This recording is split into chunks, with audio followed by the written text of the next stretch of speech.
سلام عليكم. لو البطاطس بتبوظ منك في القلاية الهوائية، تعالى اقولك بسرعة على تركة خطيرة هتخلي البطاطس روعة ولا البانيه رهيب جدا زي ما انتوا شايفين. يلا بينا. هنسخن الاير فراير لمدة 4 دقايق. دي اول تركة مهمة جدا. هنجيب البطاطس بتاعتنا هنقطعها قطع متساوية زي ما انتوا شايفين كده. خلاص، وهنجيب مية سخنة وهنغليها عن النار قطع. معلش، هنكمل الوصفة. سلقنا البطاطس لمدة دقيقة. عدي لحد 50 وانتي واقفة جنب البطاطس وشيليها على طول ونزليها في حمام مية ساقعة على طول. يعني تشيليها من على النار جري على الحنفية وتنشفي كل الكلام ده المية كويس جدا، وترشي عليها الزيت وتقلبيه زي ما انا بقلبه كده بالظبط. معلقة زيت صغيرة او ترشي زيت براحتك خالص. شايفين؟ متساوية جدا. يلا بينا بقى. الاير فراير سخن، دهناه زيت برضو، زيت زيتون. انا حاطه زيت زيتون.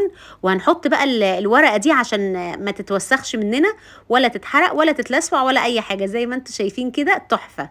هنحط عليها بقى الورقه الزبده دي.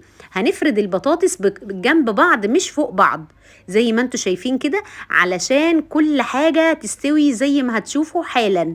بصوا النتيجة دي مضمونة 100%. صدقوني، بصوا انا جربت كذا طريقة، دي اصح طريقة.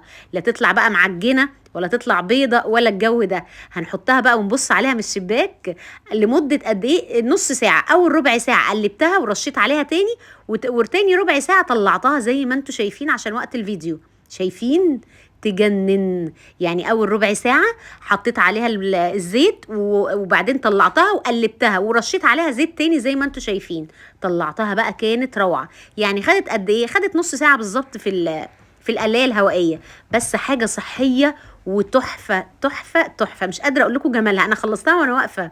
يلا بينا. هنعمل نفس التركة مع البانيه، بس لازم ترشيه كله زيت. ما ينفعش ترشي حتة والباقي لا، لازم تدهنيه كده زي ما انا عملته. الله على البطاطس، والله العظيم كانت رهيبة. من غير زيت إيه الجمال ده؟ احنا رشين بس عليها زيت، مش بقى شاربة زيت وكل دي دهون زي ما انتوا شايفين. دي اول ربع، البانيه ما خدش ربع ساعة بالظبط.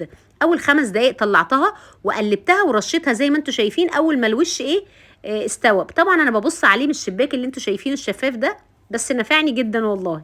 خلصت خلاص. ربع ساعة كانت خلصت وكانت رائعة جدا زي ما انتوا شايفين. هقطعها قدامكم. تجنن. شايفين الدخان؟ خطيرة يا جماعة بجد. لا اشتروها. كل يوم هعمل لكم وصفة للاير فراير ونشوفوا ايه الوصفات اللي هتنجح والوصفات اللي مش هتنجح زي ما انتوا شايفين. لو عجبكم الفيديو لايك واشتراك في القناة يا حلوين. بحبكم كتير جدا. السلام عليكم.